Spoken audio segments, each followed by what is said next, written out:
Hello दोस्तों, तो कैसे हो आप सभी। एक बार फिर स्वागत है आपका हमारे YouTube channel Uttarakhand GK cracker में। तो आज हम आपके लिए लेकर आए फिर से 10 महत्वपूर्ण प्रश्न और वो भी एक्स्ट्रा फैक्ट के साथ। इसमें हम सारे के सारे ऑप्शन को टच करते हुए चलेंगे। इसमें आपका कुछ भी छूटने वाला नहीं है, ठीक है। इसलिए वीडियो को शुरू से लेकर एंड तक ज़रूर देखें। वीडियो ज़्यादा बड़ी नहीं होगी। इसमें हम आपका सारे के सारे ऑप्शन इसमें कवर हो जाएंगे, ठीक है। जो भी कुछ एक्स्ट्रा फैक्ट होगा वो हम यहाँ पे सब देखते हुए चलेंगे, ठीक है। तो चलिए शुरू करते हैं और वीडियो को ज़्यादा से ज़्यादा शेयर भी कर दें। चैनल पे पहली बार आए हो तो सब्सक्राइब भी प्लीज़ कर दें, लाइक कर दें, और कुछ भी कोई भी डाउट क्वेरी हो तो कमेंट बॉक्स में ज़रूर से मेंशन कर दी, ठीक है। तो चलिए चलते हैं आज की क्लास की तरफ।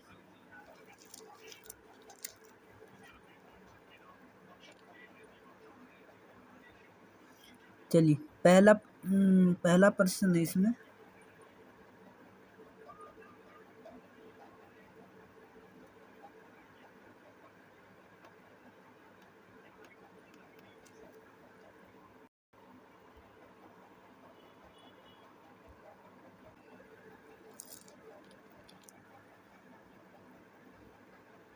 चलिए पहला प्रश्न है इसमें। गोलू देवता द गॉड ऑफ जस्टिस पुस्तक के लेखक कौन है। द गॉड ऑफ जस्टिस पुस्तक के लेखक कौन है। ऑप्शन ए सीएम अग्रवाल, या फिर हिमांशु जोशी, और या फिर निशंक, या फिर डी शर्मा।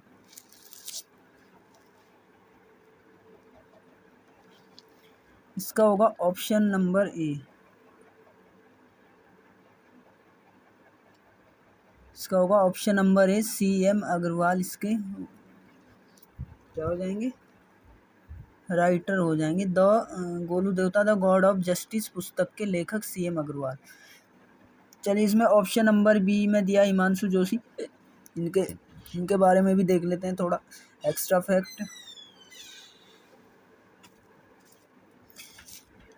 ये लेखक हैं, इन्होंने क्या क्या लिखे हैं, इनकी 2-3 रचनाएं देख लेते हैं जो इम्पोर्टेंट है। जैसे कि भीड़ साक्षी है,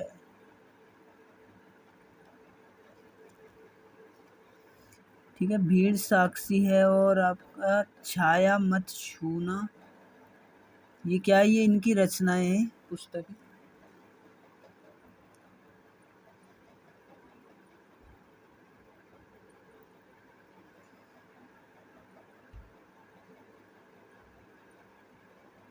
और एक है इनका इम्पोर्टेंट दूसरी रचना इनकी स्पर्श गंगा।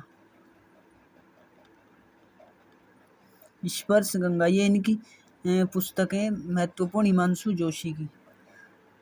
अगला ऑप्शन है ऑप्शन नंबर सी निशंक। इनके बारे में देख लेते हैं।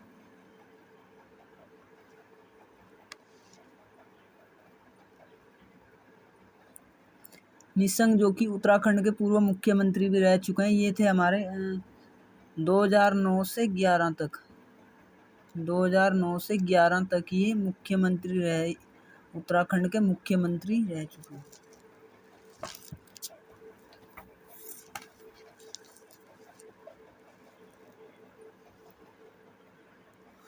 2009 से 2011 तक ही उत्तराखंड के मुख्यमंत्री थे। और कौन से नंबर के थे, 5वें।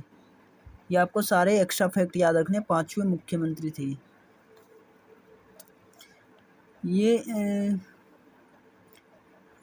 राजनीति होने के साथ साथ ये एक लेखक भी हैं। इनकी वो महत्वपूर्ण रचनाएं देख लेते हैं।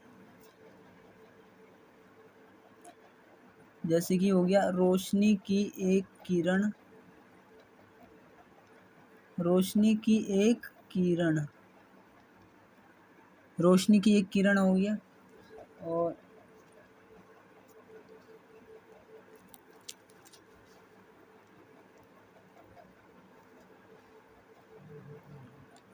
ठीक है, ये इनकी रचनाएं निशंक की। और इनके बारे में और याद रख सकते हो आप, ये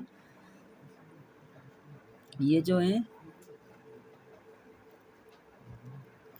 ये केंद्र सरकार में शिक्षा मंत्री भी रह चुके हैं, ठीक है। शिक्षा मंत्री भी रह चुके हैं। कब से कब तक, 31 मई 2019 से कब तक? 1 जुलाई 2021। 1 जुलाई 2021 तक ये 21 मई 2019 से 1 जुलाई 2021 तक ये केंद्र सरकार में ये शिक्षा मंत्री भी रह चुके हैं। और वर्तमान में पूछ लिया, वर्तमान में जो निशंक है, रमेश पोखरियाल निशंक जी, वो क्या है? वो है मानव संसाधन विकास मंत्री। क्या है? मानव संसाधन विकास मंत्री, यानी कि यहाँ देख लेते हैं, मानव संसाधन विकास मंत्री यानी एचआरडी मंत्री भी इन्हें बोल सकते हैं, एचआरडी मंत्री, ह्यूमन रिसोर्स डेवलपमेंट मिनिस्टर है ये वर्तमान में। ठीक है, मानव संसाधन विकास मंत्री। तो ये आपको याद हो गए होंगे सारे एक्स्ट्रा फैक्ट। और ऑप्शन नंबर डी में डी शर्मा,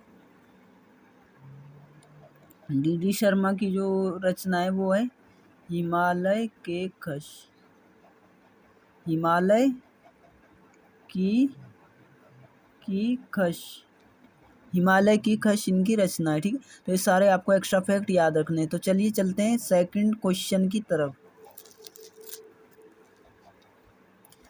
सेकंड क्वेश्चन है,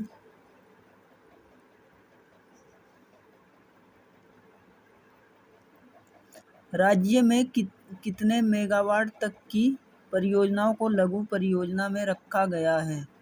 राज्य की कितने मेगावाट तक की परियोजनाओं को लघु परियोजना में रखा गया है?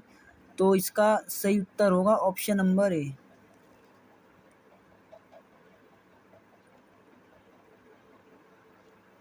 25 मेगावाट जो परियोजना है उसको लघु परियोजना में रखा गया है। ठीक,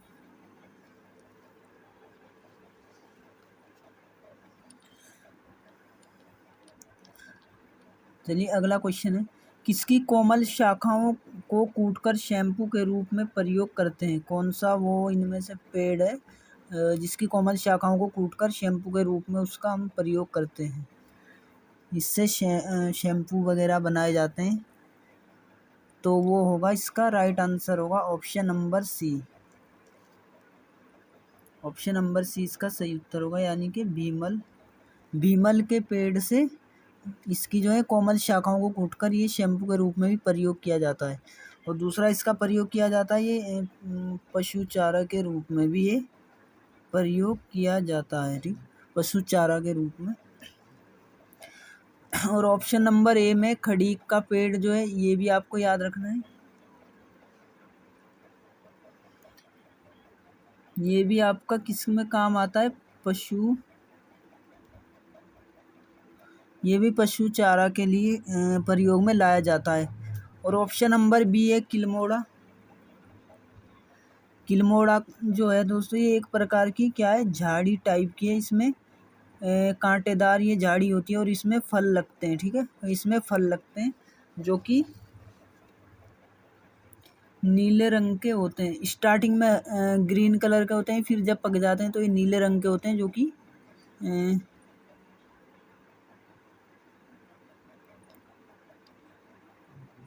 किलमोड़ा। ठीक है, इसमें नीले रंग के फल लगते हैं जो कि उनको फिर खाते हैं और इसको औषधि के रूप में भी प्रयोग किया जाता है। ठीक है, इसकी जो है इसकी जो जड़ें वो औषधि के रूप में प्रयोग की जाती है।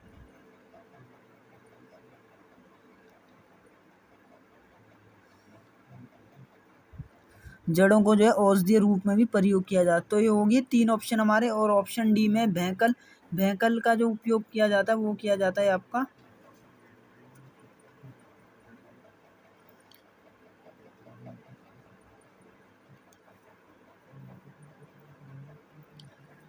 भैंकल का उपयोग किया जाता है दोस्तों, ये इसके बीज से जो है तेल वगैरह ये निकाला जाता है। भैंकल, किलमोड़ा, खड़ीक, भीमल। तो ठीक है, ये आपने सारे देख लिए होंगे। तो चलते हैं अगले क्वेश्चन की तरफ। क्वेश्चन नंबर 4 है, उत्तराखंड से प्रथम महिला सैन्य अधिकारी कौन है? उत्तराखंड से प्रथम महिला सैन्य अधिकारी है ऑप्शन नंबर ए में आइरिस पंत, या फिर भावना गुरुनानी, या माया टमटा, या फिर बीना शाह। तो इसका उत्तर होगा भावना गुरु नानी। ऑप्शन नंबर 20 का सही उत्तर होगा भावना गुरु रानी। भावना गुरु रानी ये प्रथम महिला सैन्य अधिकारी। और ऑप्शन नंबर ए में आइरिस पंत, तो इनका भी देख लेते हैं।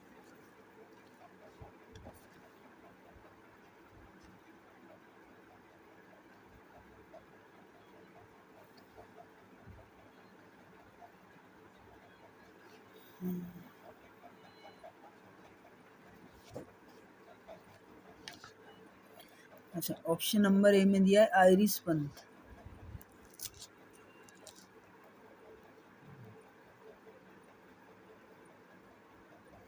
आइरिस पंत का दिया गया इसमें इनके बारे में आप जान सकते हो कि ये अल्मोड़ा में इनका जन्म हुआ था। ठीक है, 1905 में।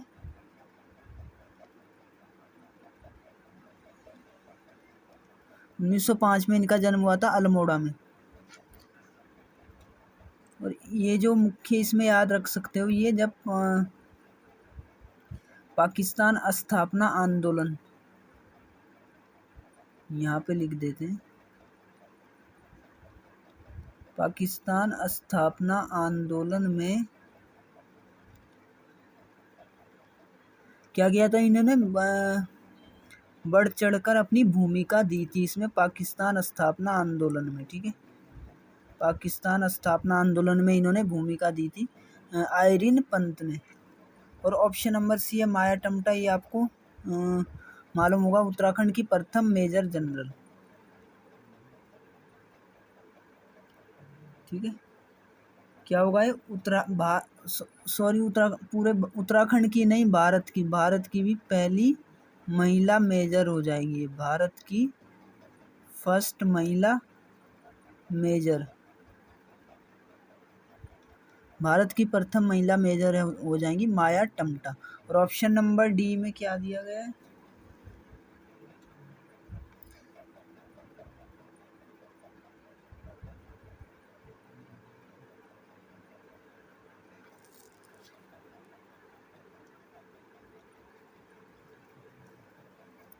ये तो ये हो गया आपका। चलिए 5वां नंबर का क्वेश्चन है हमारा।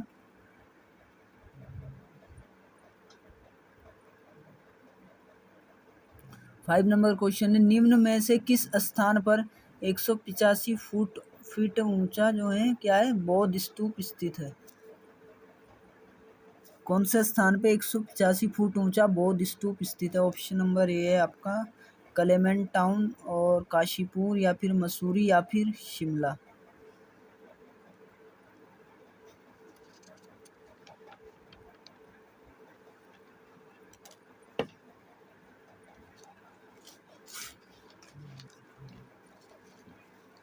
तो इसका सही उत्तर होगा ऑप्शन नंबर ए क्लेमेंट टाउन। क्लेमेंट टाउन में दोस्तों, क्लेमेंट टाउन आपको पता होगा ये देहरादून में स्थित है। देहरादून में क्लेमेंट टाउन नामक जगह पे जो है क्या है 185 फीट ऊंचा बौद्ध स्तूप है यहाँ पे। क्लेमेंट टाउन इसका राइट आंसर होगा। यहाँ पे आपको पता होगा क्या है, बुद्धा जो टेम्पल नाम से प्रसिद्ध है, बुद्धा टेम्पल, तो वहीं पर ये स्थित है। और ऑप्शन नंबर बी देख लेते हैं काशीपुर। काशीपुर के बारे में आप याद रख सकते हो कि इसका जो है प्राचीन नाम, इसका जो प्राचीन नाम था वो क्या था, गोविशाण।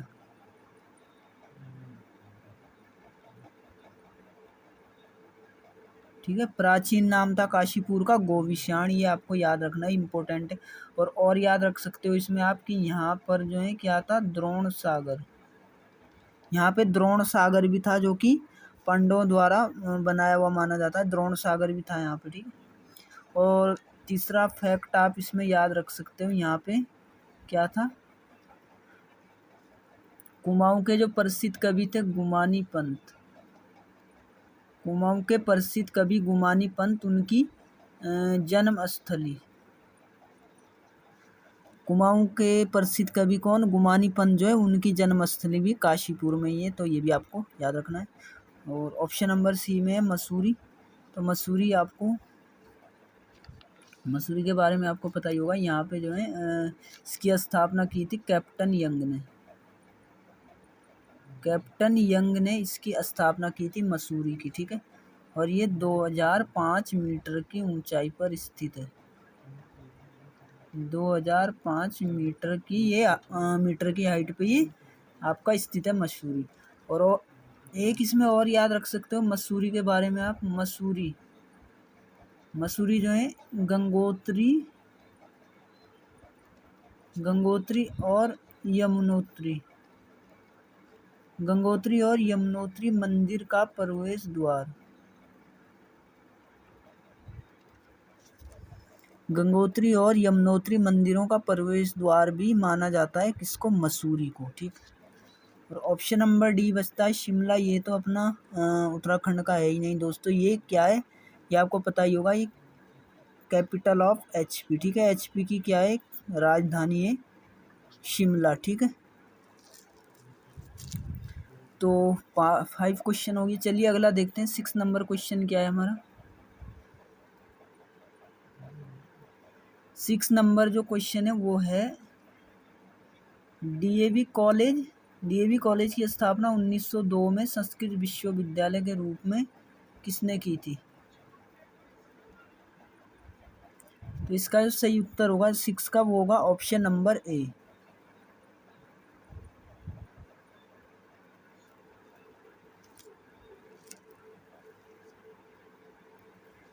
सॉरी, श्रीदेव सुमन नहीं होगा इसका 6 का होगा ऑप्शन नंबर डी, ठाकुर पूर्ण सिंह। ये गलत टिक हो गया था। इसका ऑप्शन जो राइट है वो है ऑप्शन नंबर डी, ठाकुर पूर्ण सिंह नेगी ने इसकी स्थापना की थी 1902 में, ठीक है, डीएवी कॉलेज। ऑप्शन नंबर ए में श्रीदेव सुमन। तो श्रीदेव सुमन के बारे में आप याद रख सकते हो, खाली जगह पे लिख दे रहा हूँ। इनका जो जन्म हुआ था वो हुआ था 25 मई। कब हुआ था, 25 मई 1916 को। 25 मई 1916 को इनका जन्म हुआ था श्रीदेव सुमन का। और मृत्यु जो हुई थी इनकी, मृत्यु हुई थी कब, 25 जुलाई 1944 को।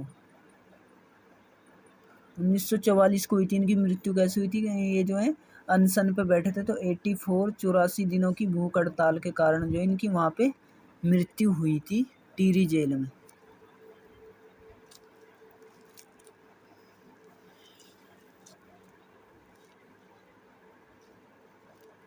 और एक इसमें और आपको याद रखना है श्रीदेव सुमन के बारे में, इन्होंने जनवरी 1939 में, ठीक है, जनवरी 1939 में 1939 में क्या किया था इन्होंने, टिहरी प्रजामंडल की स्थापना, टिहरी प्रजामंडल की स्थापना की थी इन्होंने जनवरी 1939 में। तो ये आपको याद रखने सारे के सारे फैक्ट यहाँ पे बहुत इम्पोर्टेंट है, होने वाले हैं सारे। और ऑप्शन नंबर बी में नारायण दत्त तिवारी, ये भी बहुत इम्पोर्टेंट है दोस्तों। नारायण दत्त तिवारी यूपी के ये सीएम रह चुके हैं, मुख्यमंत्री यूपी के भी रहे हैं, यूपी के रहे हैं ये 3 बार ये उत्तर प्रदेश के मुख्यमंत्री बने। और उत्तराखंड के भी बने थे दोस्तों। उत्तराखंड के कब बने थे वो आपको याद रखना है, वो बने थे 2 मार्च 2002।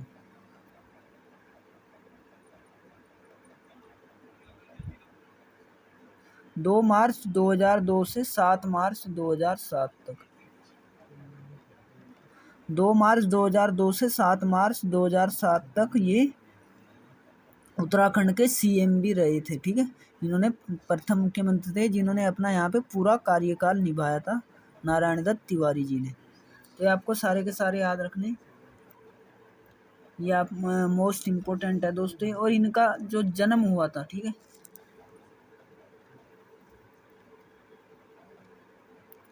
नारायण दत्त तिवारी जी का जो जन्म हुआ था वो हुआ था कहाँ पे, नैनीताल में हुआ था। कहाँ पर, नैनीताल में। कब हुआ था, 18 अक्टूबर 18 अक्टूबर 1925। 18 अक्टूबर 1925 को कहाँ पे हुआ था? नैनीताल। नैनीताल में इनका जन्म हुआ था 18 अक्टूबर 1925 को। और 18 अक्टूबर 2018, 18 अक्टूबर 2018 को इनकी मृत्यु हुई थी। कहाँ पे? दिल्ली में।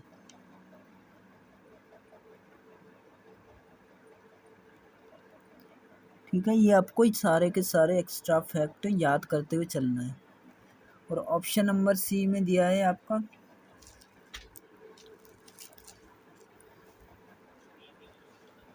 सुशीला डोभाल। इनका जन्म हुआ था 1928 में।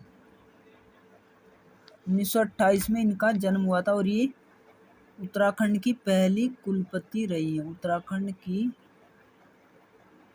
क्या रही है? प्रथम कुलपति। उत्तराखंड की प्रथम कुलपति रही है। और महादेवी कन्या डिग्री कॉलेज, महादेवी कन्या डिग्री कॉलेज देहरादून में ये क्या रह चुकी है? प्रथम प्रधानाचार्य। प्रथम प्रधानाचार्य क्या हुई थी? नियुक्त हुई थी। कौन से डिग्री कॉलेज में? महादेवी कन्या डिग्री कॉलेज देहरादून की प्रथम प्रधानाचार्य नियुक्त हुई थी। तो ये आपको याद रखने हैं, बहुत इंपॉर्टेंट एक्स्ट्रा फैक्ट है ये जो मैं यहाँ पे आपको बता रहा हूँ।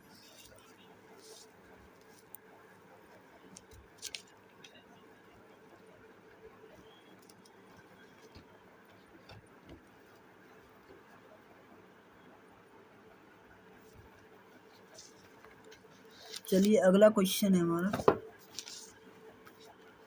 क्वेश्चन नंबर 7 है हमारा। चिपको आंदोलन के प्रणेता हैं। चिपको आंदोलन के प्रणेता। Option number A Hemvati Nandan Bahuguna, Sunderlal Bahuguna. Option C Revati Raman Bahuguna. Option D Chandi प्रसाद।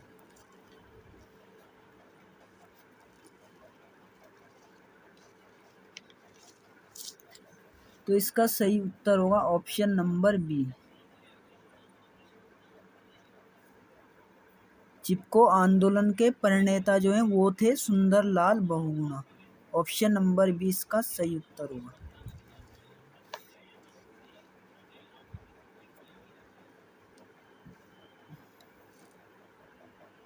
अच्छा, ऑप्शन नंबर ए का देख लेते हैं। हेमवती नंदन बहुगुणा।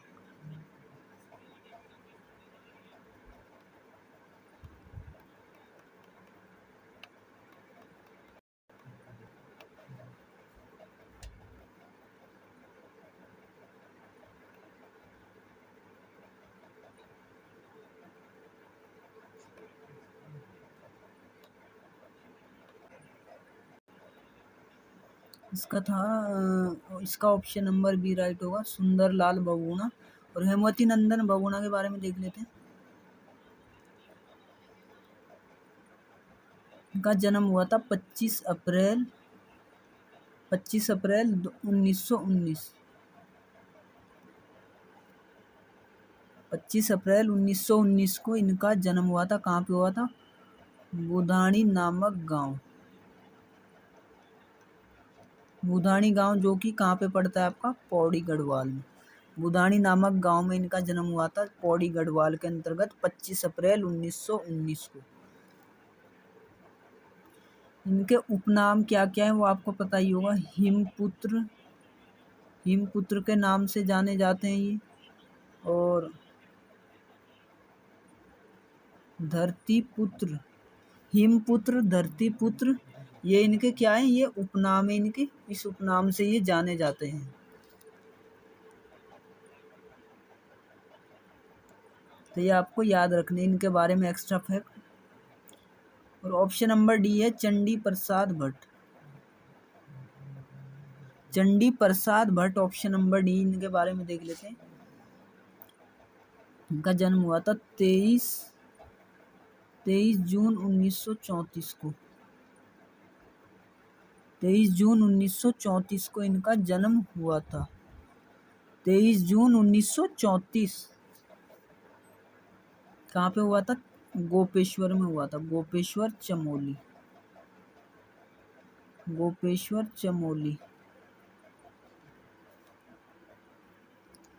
23 जून 1934 को इनका जन्म हुआ था गोपेश्वर चमोली में, चंडी प्रसाद जी का। और ये एक क्या थे? पर्यावरणविद एवं सामाजिक कार्यकर्ता भी थे ये। ठीक है, याद रखना है आपको, ये एक पर्यावरणविद और सामाजिक कार्यकर्ता भी थे। चंडी प्रसाद भट्ट एक पर्यावरणविद और सामाजिक कार्यकर्ता भी हैं। ठीक है, और इनका याद रखना है आपको।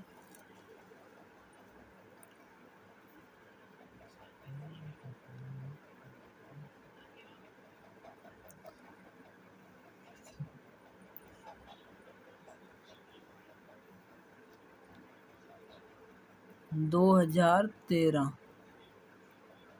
हजार तेरह में इनको क्या मिला है? गांधी शांति पुरस्कार।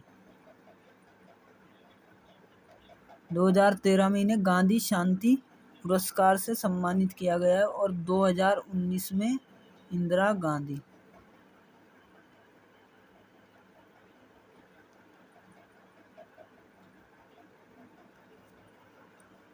2013 में दिया गया इनको क्या?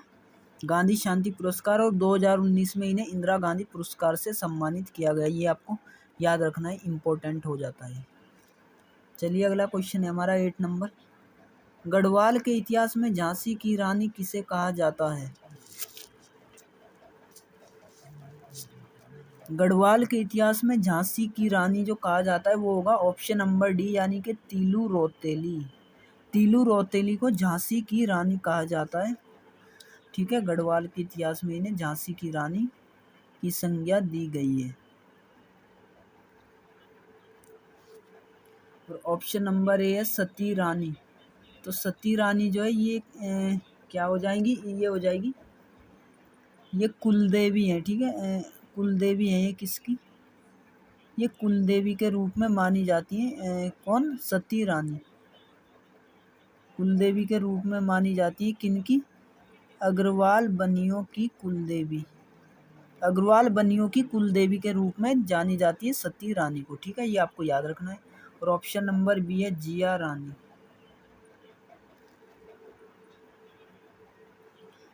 जिया रानी का जो वास्तविक नाम था वो था मौला देवी।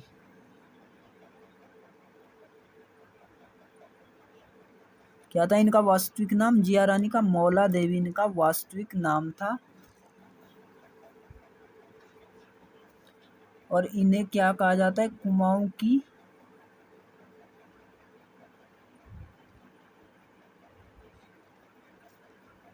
की लक्ष्मीबाई।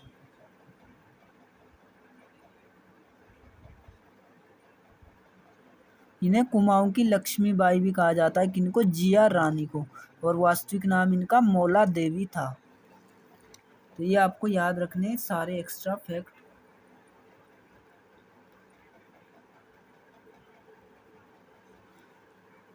ऑप्शन नंबर सी में महारानी गुलेरिया। महारानी गुलेरिया जो है ये इनका वास्तविक नाम जो था वो था कुंदन देई।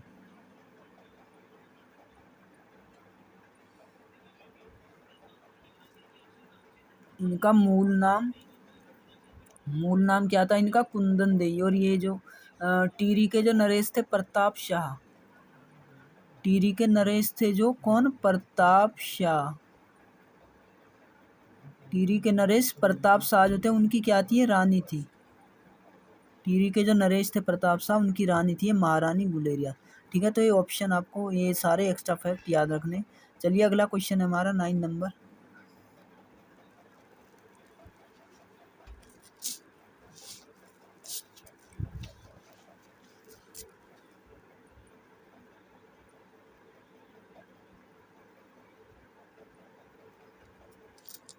अगला है, उत्तराखंड राज्य के प्रख्यात व्यक्तित्व डॉक्टर देवी दत्त पंत कौन है?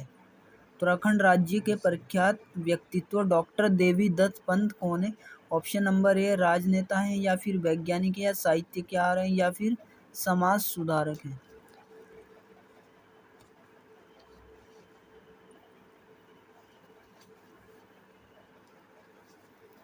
इसका सही उत्तर होगा ऑप्शन नंबर बी। ये एक वैज्ञानिक है, कौन? डॉक्टर देवी दत्त पंत। ये उत्तराखंड के क्या है? ये वैज्ञानिक है एक।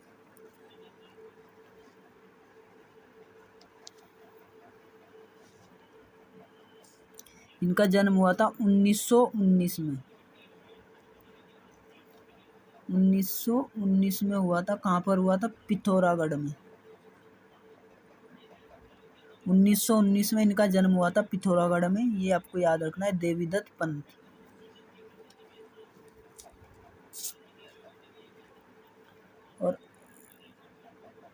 और देवीदत्त पंत जो है, एक सेकंड में इसको हटा देता हूँ।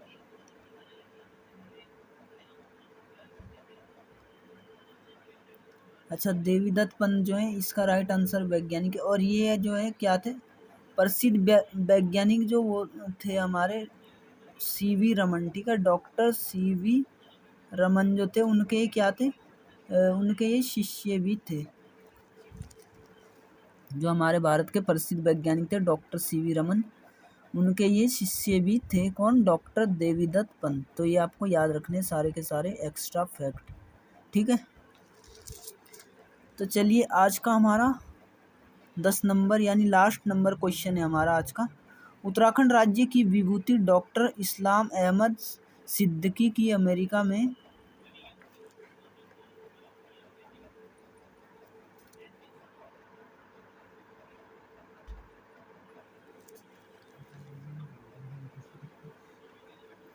अब आपको पूरा दिख रहा होगा दोस्तों, जूम आउट कर दिया हमने। उत्तराखंड राज्य की विभूति डॉक्टर इस्लाम अहमद सिद्दीकी अमेरिका में किस क्षेत्र में चर्चित है?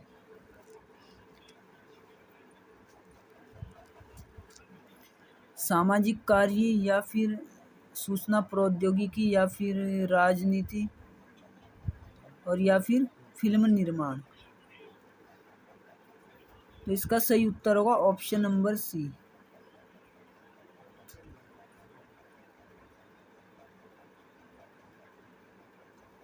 ऑप्शन नंबर सी होगा इसका सही उत्तर, राजनीति से।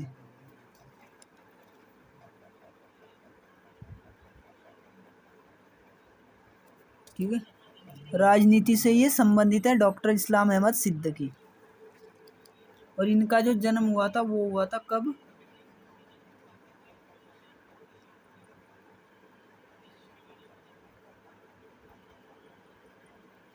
हल्द्वानी में हुआ था इनका जन्म, नैनीताल हल्द्वानी।